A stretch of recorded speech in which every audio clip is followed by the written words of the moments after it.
Hey, what's going on to you, Cancer? So you have the Five of Wands, the Eight of Wands, and then you have the Three of Pentacles. So there's definitely some sort of classism that was happening here.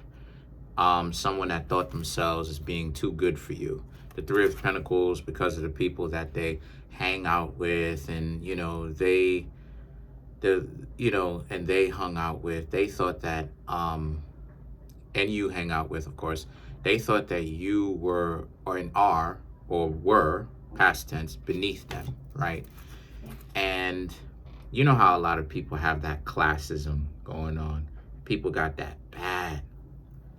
The Five of Wands and the Eight of Wands is about, and that's ultimately where the disrespect was coming from. The idea of, this elitist, Darwinistic, oligarchist, bureaucratic, you know, de facto aristocratic bourgeoisie mentality of my boo-boo don't stink.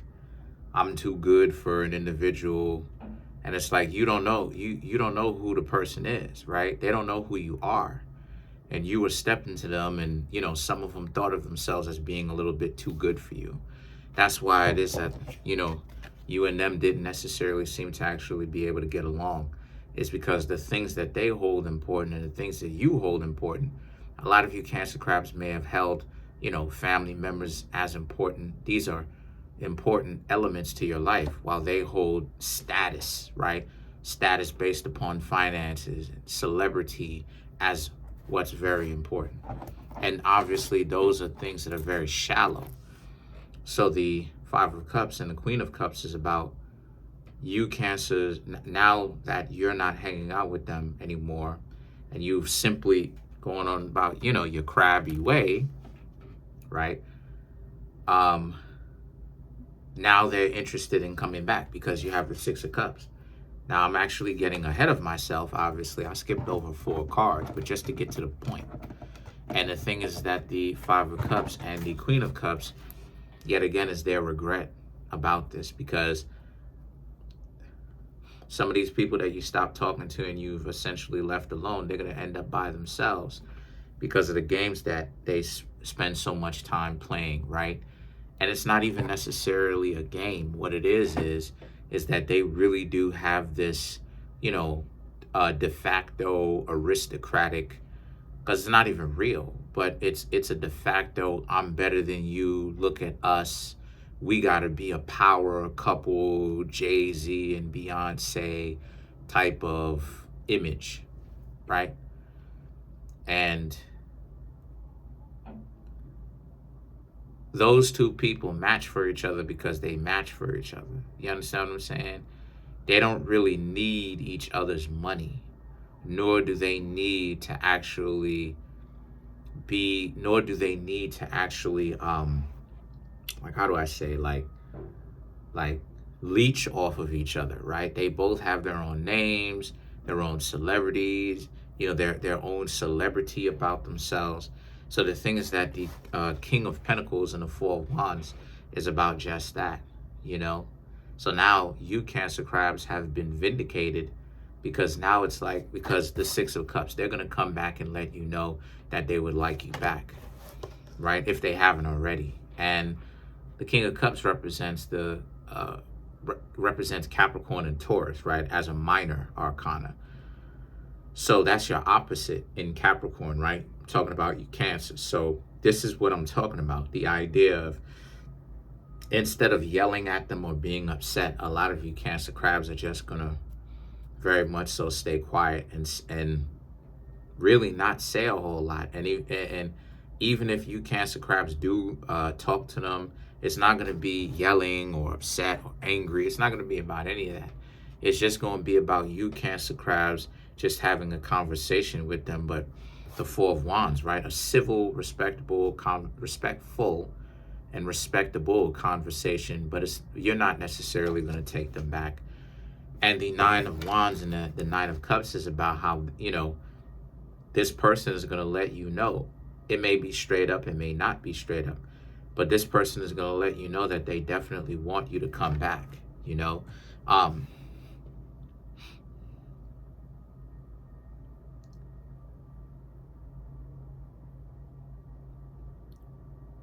because you know, people really don't tend to like, especially you know, I don't want to get too deep, but a lot of people don't, a lot of people are really, I said this before and I'm gonna say it again, like to just to answer that question, a lot of people in this society really got serious problems going on. This idea of classism and Darwinism and needing to be the power couple, you know, the boule and the bourgeoisie, and you know, this mentality that a lot of people have, right?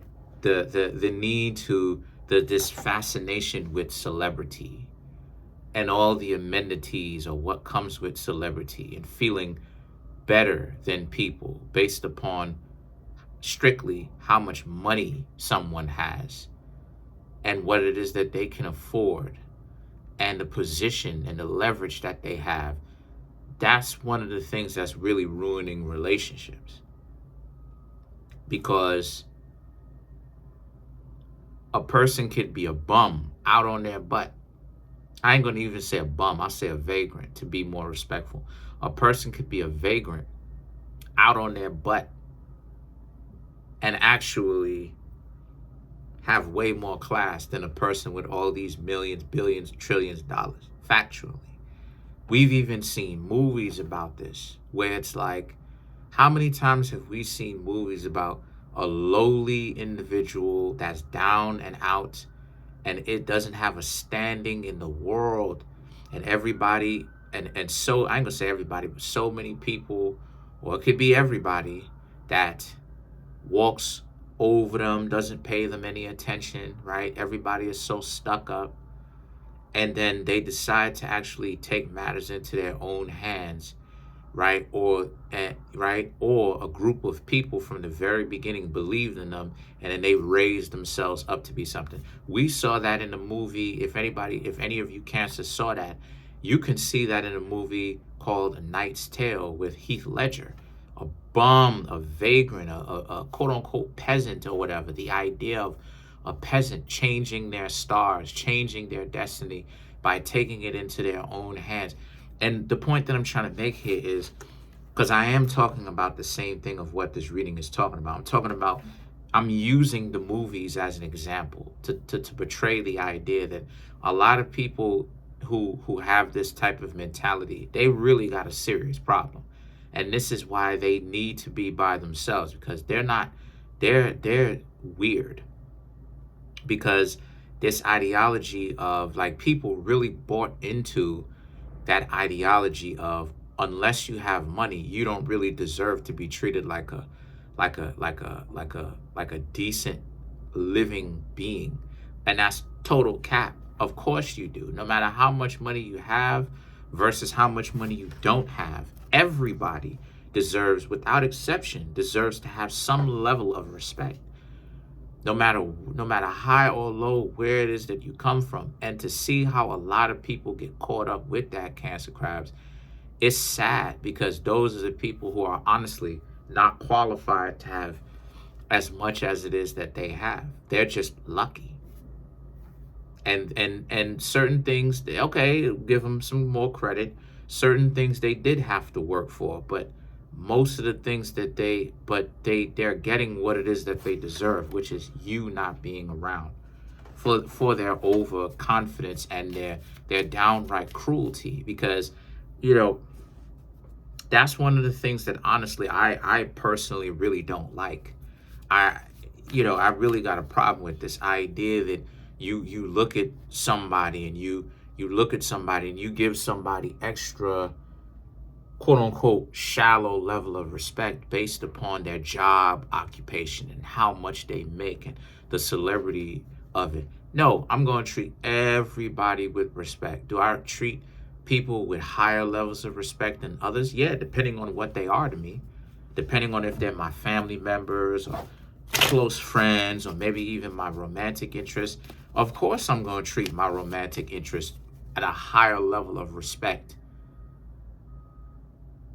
than a vagrant that I don't know. But am I going to completely disrespect the vagrant just because the vagrant doesn't have any money? Absolutely not. Absolutely not. Absolutely not. That is because you never know what it is that you can learn, and you never know who the vagrant actually is.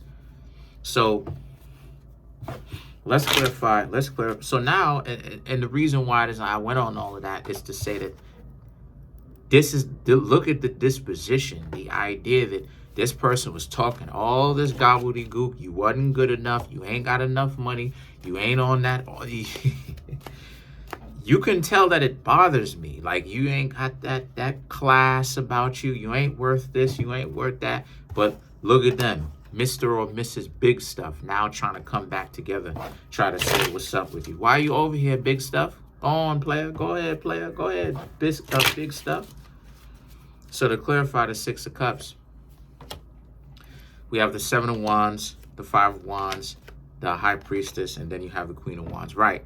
They act a certain kind of way, but who they are, they're ugly on the inside. And the High Priestess and the Queen of Wands, they're going to continue to be ugly. Just because they're trying to come back does not necessarily mean that they are not going to drop the game of them being ugly. So a lot of you, because they're still trying to save face. They're still with the ego. They can't show you their underbelly. They can't be vulnerable. And this goes for everybody, right? They can't, because vulnerability is where the power is. And everybody respects vulnerability. When you have the ability to kind of take the hood off and be like, look, like, bow my head. This is what it is. Like, this is what it is. Everybody can respect that. Everybody feels for that because everybody understands sincerity when a person is like, look, I really don't have anything to gain or to lose, if I'm being perfectly honest, by telling you a lie or putting on the front. So here it is. Here it is on its face. And the question is, can you, Cancer Craps, put up with that? Because the Queen of Wands represents they're still trying to save face. That'll be up to you to decide.